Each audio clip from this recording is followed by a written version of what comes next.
I'm 34, and my world has been turned upside down with everything that has been happening. Before I give you guys the backstory, the people in this story are my sister, Sasha, 32, female, and my ex-husband, Greg, 35, male. Backstory. I still remember the day I met Greg like it was yesterday. It was our first day of college, and I was feeling nervous and a little overwhelmed by the new environment. I walked into our English class and took a seat in the front row, hoping to make a good impression on the professor. That's when I noticed him. He wore this flaming red shirt that immediately drew my eyes towards him when I was walking in. He was sitting a few rows back, and I caught him looking at me a few times during the class. I was a little creeped out during my class because I could feel his eyes on me often, but when the class was over and we bumped into one another while leaving, I realized that he was not trying to be a creep. Despite looking like a jock, he was a bit of a dork. He got tongue-tied, and instead of picking up his papers that fell on the floor, he power walked away from me. I picked those up, and that was what led us to talking. The more we spoke, the more I realized what a genuine guy he was. He was cute, he was sweet, he was perfect. We spent a lot of time together trying to build our friendship first before he asked me out for a date. Our date was at a cafe on campus. It was the perfect date when we were just friends. We spoke a lot, but our date honestly brought us closer. I felt this connection with him that I had not felt with anybody else. We got into a relationship soon after that, and that relationship lasted for about 5 years before he asked me to marry him. When he did, I was overjoyed. I knew this was the perfect person for me. It felt so fulfilling to have someone special like this. We informed our families about our engagement, and when we did, I noticed something. My sister Sasha was not happy with the announcement at all. Sasha and I were polar opposites. She had always been the one who was more popular with boys while I was a nerd. It was expected by everyone that Sasha would be the one to find her partner before me. I suppose somewhere Sasha truly believed that as well, because when she heard about my engagement with Greg, she could not mask the pain she felt. It was clear that she was not happy with our engagement. My parents forced her to come, and she was not having it. I got married when I was 24, but things were not that simple. We had been married for about a year and a few months when I started noticing his strange behavior. He was coming home late. He would not tell me where he was going. He would not pick up his phone when I called him, and he would stay out for dinner often. His business trips became more and more frequent, and I did not know what to do. I called my mother and told her about how I was feeling regarding this whole thing. Sasha was living with Mom, and when she learned about this, she showed up at my house. She asked me all the questions, like how long this had been going on, have I noticed any prior signs, etc. And once I had answered everything, Sasha told me that it could be that Greg is cheating on me. She told me that as she had dated a lot of guys since she was in high school, she knows the signs of a cheater when she sees one. She asked me if I would like her to follow my husband and see if things were like that or not. I begged her to help me out because I could not bring myself to do it. She followed him for about 3 of his business trips, and she told me that he does not go out of town. He books a room in the hotel that is downtown and stays there. He checks in alone, and after a few hours, a woman usually goes up to his room. I could not believe her. She gave me the information about the hotel, and the next time there was one of his business trips. I followed him. I saw him check into the hotel with my own eyes. Seeing him check in at the hotel was proof enough for me. I came home, packed my things. I left him. I have not spoken with Greg ever since then. Sasha was there for me through everything. I could not have thanked her enough. So when Sasha got pregnant by a deadbeat, I decided I would financially help her in whichever way I could, as my parents refused to help her. I have been helping her for about 5 years now. Incident. As Sasha and her baby daddy co-parented, their son was living with his father. Sasha came over to my place with a bottle of wine unannounced.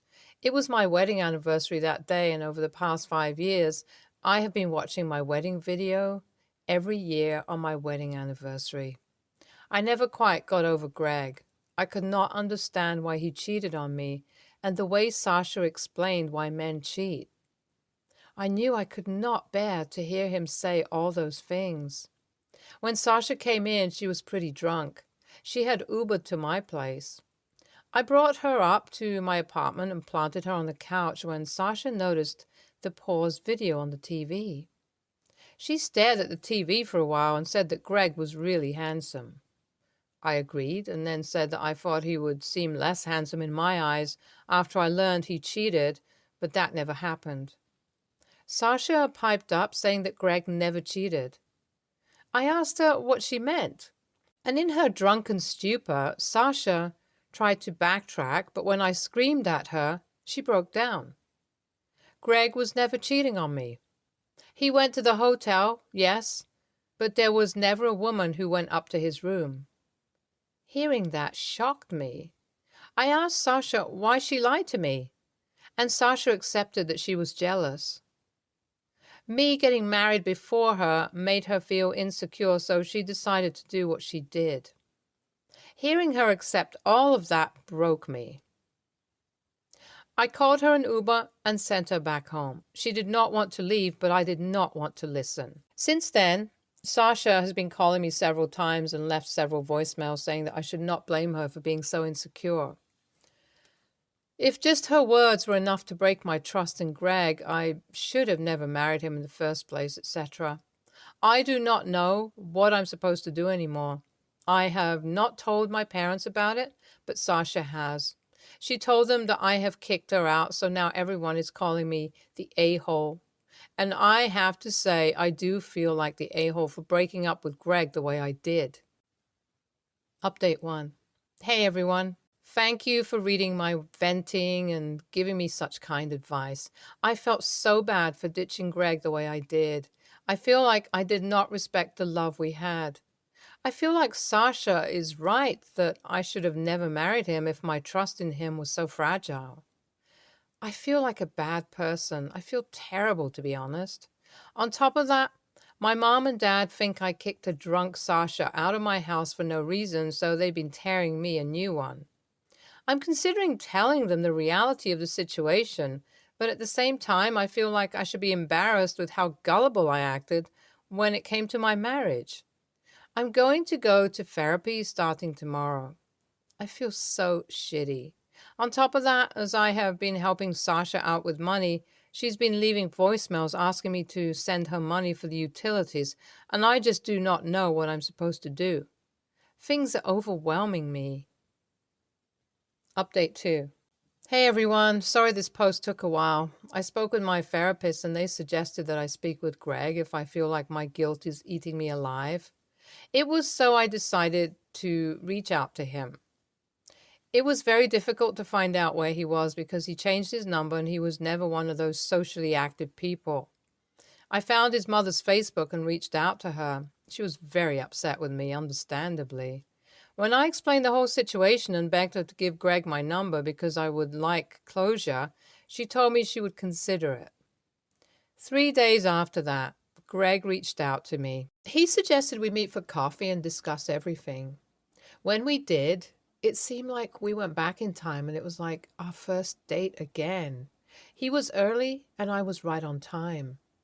When I entered, he looked at me the way he looked at me that day, and I was too overwhelmed to speak for a while. We started talking about small things, and then finally we spoke about why we were there. I told him everything that Sasha did, and I told him how sorry I was for not letting him explain his side to me. Greg understood why I felt the way I felt, and he told me that he had forgiven me a long time ago. He explained that he only went to the hotel to sleep. As he got married, he picked up new shifts, which led to him coming home late and missing dinner. Then, when he came home, he did not want me to feel ignored, so he would spend time with me. He was running out of time to properly sleep. Plus, as I have a sinus problem, he was struggling to sleep properly at night. So when one of his coworkers suggested that he stayed a night in a hotel, sleeping off his sleep debt, he thought it was a good idea. At first, he thought he would do it once, but slowly it became something he did frequently. He explained that he blamed himself for a long time because he felt like, had he told me what he was doing in the hotel, I would have never misunderstood him. Hearing his reasoning made me feel so stupid. I felt like, had I spoken with him before, it would have saved both of us the trouble. I thanked him for the closure, and as I was leaving, he told me he never moved on, and that if I am willing to forgive him now, he would like to take me out on a date again. I could not give him an answer, and I left. Once I was home, I told my parents everything. They were shocked. Sasha never told them that she was the one who was doing all the investigation for me. She told them that I saw Greg with someone, which I never did. My parents told me that they will have a talk with Sasha. I told them to let Sasha know that I will no longer help her with my money from that day onwards. I feel like I did good because that guilt that was burdening me is no longer on my shoulders. Update 3. To everyone happy to hear me speaking with Greg again, we are talking now. We're working on our issues and we are planning on taking it slow to see where we end up. I have gone no contact with Sasha, so I cannot update you guys on that. I heard that my parents went off on her and kicked her out of the house as she was living with them, so that is it. Poor OP, your NTA. You believed what your sister told you. You would believe your family member over anyone. That is normal. Sasha is the a-hole for lying and ruining your relationship. NTA, OP. Also, your husband is probably sleeping in the hotel.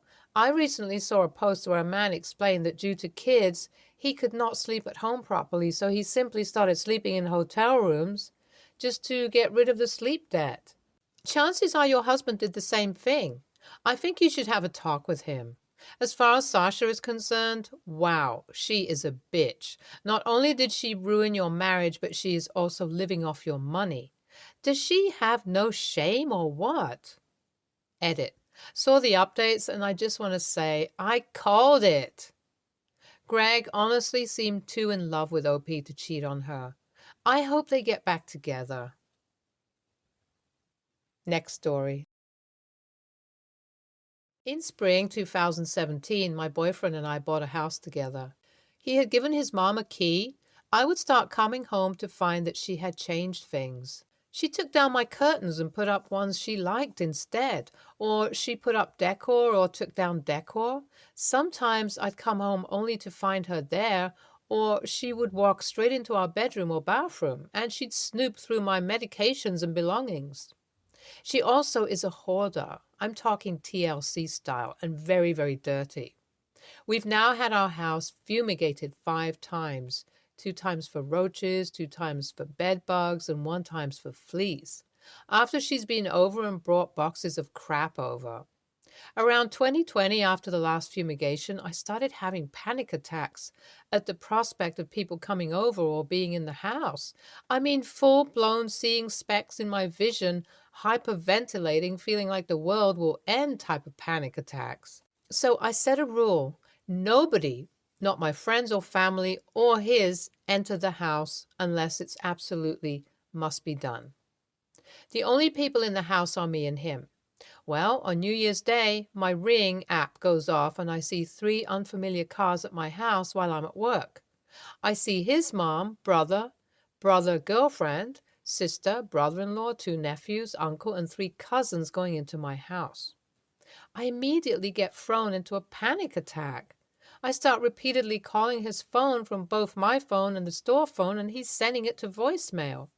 My managers had to call the pharmacist over, and they were debating on calling an ambulance because they said my blood pressure was at lethal levels, and I was close to a stroke. When I finally get myself pulled together, I decide to just clock out and go home. It's probably about 2 hours later at this point. I find that my frog's vivarium door is opened. All my bookshelf stuff is moved, my religious altars are touched, and the house is a pigsty. I asked him why he would totally disrespect the one thing I asked of him and disregard my well-being like that. He just keeps saying, "It's not people, it's my folks. I didn't bring people in the house, it was my folks." I tried to tell him how bad the panic attack was, and he said, "That's because you're crazy. You're stupid and crazy, and now you're the crazy person of store two." We didn't talk for almost a week. I posted in a group about anxiety and panic attacks about it, but everyone said I was abusive for not allowing people in the house because he pays bills too, so I'm abusing him and isolating him. Side note, does see his family about 2 times a month, and I was the one that told him to see them more. We live about an hour away from them, and he was only seeing them maybe 2 times a year. We go see them, go to his sister's house, go out to eat, go do things together.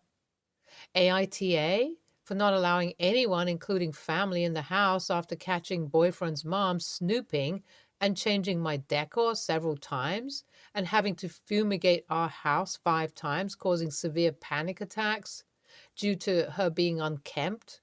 NTA, you didn't set up these boundaries because you were crazy. You set them because your personal and private property was suffering as a direct result of people coming and interfering in your space. Add to that the mental issue compounded by a very real pandemic making everyone more on edge in this kind of regard. Is a complete ban on people a bit extreme? Absolutely. Do the circumstances here warrant it? Quite possibly. I'd be pretty miffed myself if I'd had to pay multiple times to have my place fumigated as a direct result of someone coming over uninvited. NTA have no idea why these other people are allowed so freely in your home. They should not have keys. And leave your boyfriend. Calling you crazy is straight up gaslighting. A good friend just got out of a marriage with a husband who was doing the same thing to her. She waited too long. And it took over 2 years for the divorce to be settled. But now she's free. Look after yourself. Opinion 3. NTA. I was iffy until I saw bed bugs. If anyone gave me those once, let alone twice, I would never, ever interact with them again. Next story. I, 20, female, am going to college, but I'm on winter break right now, so I'm at home with my dad, 47, stepmom, 45, and younger sister, 15. My dad enjoys going to a casino every once in a while. It's never been an issue where he's made a stupid decision and lost any more than $100 in a night, and he doesn't do it very frequently. So when he said he was going to go to a casino with a few of his work friends on New Year's Eve, none of us questioned it. According to what he told me, he drank too much, made a bunch of stupid bets, and then found himself $20,000 poorer than when he'd gotten there. I guess at that point he decided he was just going to cut his losses. So he left and went home. He didn't mention anything about it for the week after, until yesterday when he came up to my bedroom and explained that story to me. He also said he had texted his friends and asked if they had any way he could quickly recoup at least enough of that to pay rent. 2,000, I think. And one of them sent him a link to some kind of website where you can sell hair to make wigs for sick people with cancer and they'll pay you for it. I asked him how much, and he said that if I were to sell my hair, it would be around $2,100. My hair is obscenely long and thick.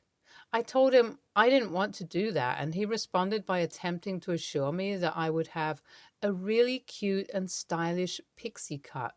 You wouldn't have to shave it. I told him no again. I'm not going to cut off basically all of my hair and sell it, especially if I'm not even personally getting money for it. He told me that in order to even make $1,000, both my sister and stepmom would have to shave completely bald. So I was being really selfish for allowing two other women to take on that responsibility. I told him he probably should just sell a couch or something before making his wife and daughter go bald to his gambling habits, but regardless, it wasn't on me to fix.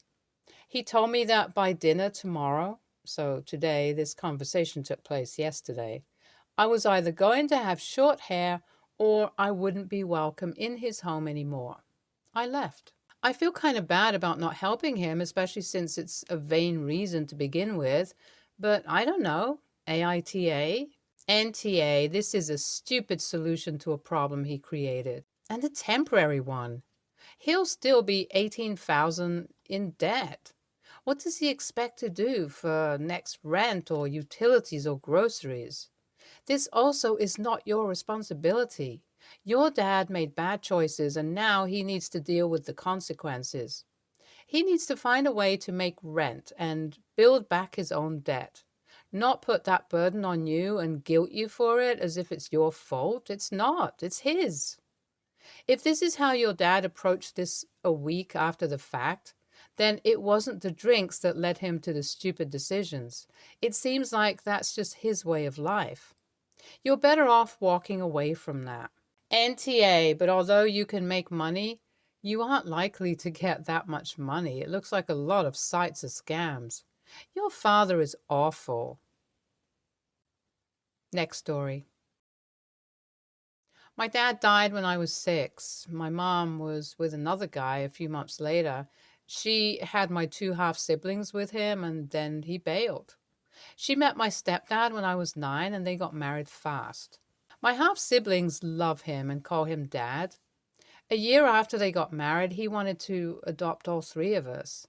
I said no, but they kept going. Only I was spoken to before the adoption could happen, and I told the judge I didn't want to be adopted. So he said he would approve my half siblings' adoption, but not mine. They decided not to go ahead with it and try again. They did not actually get before a judge when they tried again 2 years later because they saw what I had said before and decided to deny the request. Adoption was shelved because they couldn't get anywhere. I still don't want him to be my dad legally. He's not who I call dad. I don't love him, and I don't want to do it for any legal stuff either. My half-siblings are being adopted again, and after some delays, my mom and stepdad wanted me to change my last name so we could all have the same family name. I told them I didn't want to change my name, so they delayed the adoption date twice and tried to convince me. The new date is in a few months, and they are going in on the topic. My stepdad told me I rejected him as a legal dad.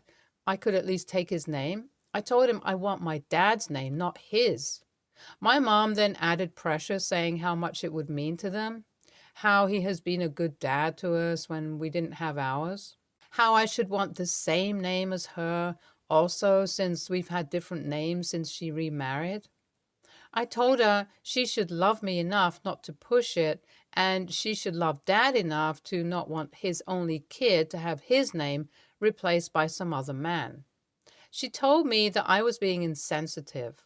My stepdad was all kinds of pissed that I would bring up Dad that way, and he's bitter that I don't want to have his name or to be his son. Things are so freaking tense now. I've still got 2 years left of living here. I'm 16. So I'm stuck here in a house where nobody is happy right now. So I want to know if I'm TA for it. NTA, I think if you don't want to have his name then, being 16, I think you're old enough to decide to not change it. Whatever happens, good luck and best wishes, OP. NTA, wow, they're being really inconsiderate and it's not fair to you. You're old enough to make the decision. It shouldn't be forced on you. It's just a name. You want to keep your legal birth name, and that is okay. I'm sure it may make you feel closer to your dad as well. That's something that they should understand and feel compassion for. I think that they are being selfish and only thinking of themselves and not you. You matter. Your feelings matter. If he really cared about you, he would understand why you don't want to take his last name. It's nothing against him. He needs to stop taking it personally and view it from your perspective. Stay tuned for more stories from Argo Relationships.